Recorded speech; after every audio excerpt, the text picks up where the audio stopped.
Posso fazer minha pergunta hoje, Caião?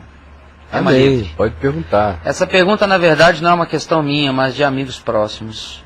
O pessoal evangélico usa muito o salmo que diz: não assentai na roda dos escarnecedores, com mais um motivo para viver isolados e separados do mundo. Chegaram a falar para minha amiga que clube, piscina, não é lugar de crente. Entre outros, como barzinhos com música ao vivo e até mesmo convive com pessoas de outras religiões. Caião, o que é a roda dos escarnecedores? Eu já falei 1 bilhão de vezes Trilhões aqui. de vezes. Se você for lá no meu site escrever em pesquisa escarnecedores, você vai achar textos. Eu tenho que tomar fôlego para responder pela bilionésima vez. Caião, deixar uma dica, sem querer te interromper, me perdoa, mas aqui, pessoal, antes de mandar uma pergunta, Devia ler meu site, né? escreve a palavra no site que tem texto acerca disso. Para isso, se não tiver resposta lá, me pergunta aqui. Isso. Então, por exemplo, roda escarnecedores, escreve escarnecedores. Masturbação, escreve lá no site do caiofac.net. Masturbação. Gay, homossexual, Isso. homossexualismo, swing, não sei o que quiser, piercing, tatuagem, tá tudo lá, tudo lá. E tem no YouTube também coisas compiladas do Papo de Graça, a torto e direito. Por exemplo, homossexualismo. Se o cara quiser, no YouTube tem um trecho do Papo de Graça. Nada é melhor do que o caiofac.net. Pois é. Onde ele tem não uma visão editada, mas uma visão global. Em texto, né? Em texto, de vários textos, onde esses assuntos são discorridos. Mas são 2 perspectivas. Número 1 é a do Salmo. A do Salmo é o que o Salmo é. Bem-aventurado o homem, Salmo 1, que não anda no caminho de pecadores, que não anda no conselho, não é? Dos pecadores, não se detém no caminho dos pecadores, não se assenta na roda dos escarnecedores. Então, cada uma dessas palavras tem um significado. Um é andar com eles.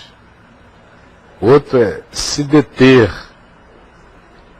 começar a levar em consideração. E a outra é se assentar e fazer parte.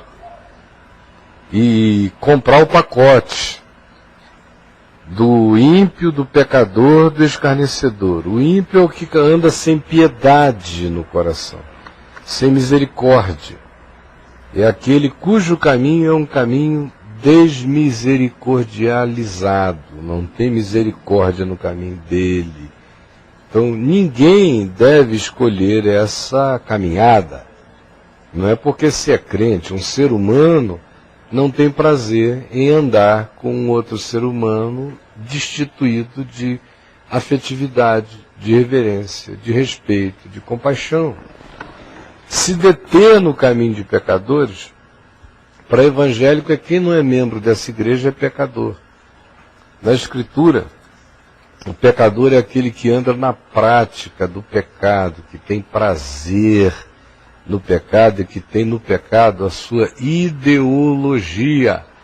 Ele não só peca, mas ele gosta de pecar em companhia, em conduzir outros à mesma ação. Então não se detenha nesse caminho, porque não é sadio. Terceiro, escarnecedor. Escarnecedor não é só um cara que faz uma piadinha do Vasco contra o Corinthians. É aquele indivíduo que escarnece da existência, da vida, que escarnece do pobre, que escarnece do fraco, que escarnece de tudo, que escarnece de todos, que carrega o escárnio, que é um escarro de escárnio. O falar dele é a existência dele. Essa é uma companhia que até gente que não é de igreja não gosta, porque faz mal. E para alguém que tenha consciência do Evangelho, essa nunca será uma companhia escolhida, porque quem tem prazer em tais coisas já se tornou a coisa na qual tem prazer. A segunda perspectiva é como foi que Jesus lidou com isso. Ele viveu num ambiente em que os fariseus, por exemplo, os religiosos de Israel, pensavam como você ou como os evangélicos pensam. Não há nenhuma diferença. Quando você lê na Escritura, no Novo Testamento, então os fariseus, então os religiosos, então os saduceus, pode mudar e escrever, então os evangélicos, porque pensam igualzinho. Exatamente do mesmo jeito. Foram os com quem Jesus teve menos prazer, foram com os evangélicos do Novo Testamento, que são os fariseus, são os saduceus, são as autoridades do templo, que pensam exatamente igual ao que os evangélicos pensam hoje, pensavam eles então. Esses indivíduos achavam que Jesus era um escândalo, porque Jesus ia ao clube. Jesus ia ao clube e ia. O banquete para o judeu que convidava Jesus para um banquete era equivalente a dizer: vem comer um churrasco comigo no clube no sábado, no domingo.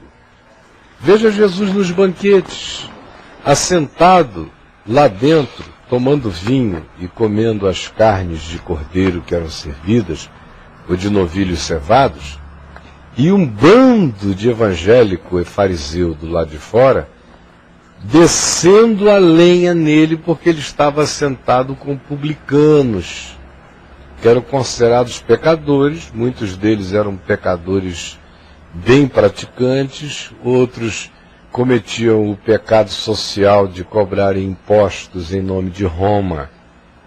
E isso era um assinte para o judeu que se sentia explorado por Roma.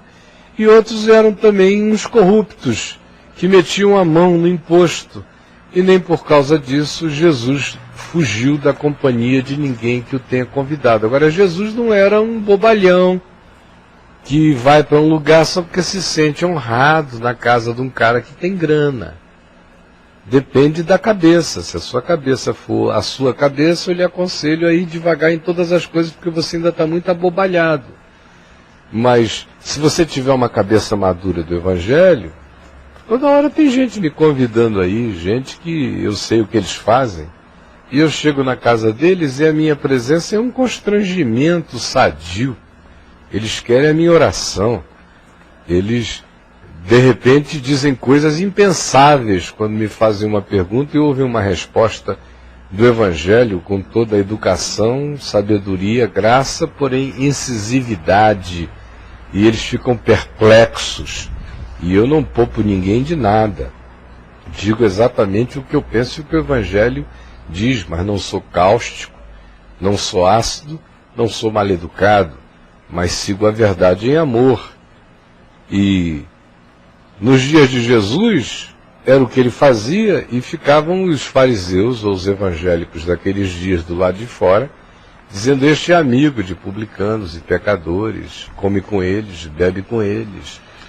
Porque aceitar um convite na casa de um Zaqueu, que aliás, no caso de Zaqueu, foi Jesus que se convidou para ir para um cara que metia a mão, a ponto de dizer: resolvo dar metade dos meus bens aos pobres, e se em alguma coisa defraudei alguém, ele sabia que ele não tinha ficado rico daquele jeito por acaso, eu restituo 4 vezes mais. Jesus disse: hoje entrou salvação nessa casa.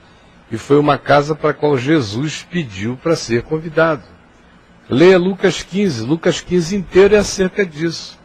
Começa lá os versos iniciais com os fariseus reunidos recriminando a Jesus porque ele comia com os pecadores e se assentava com eles e bebia com eles.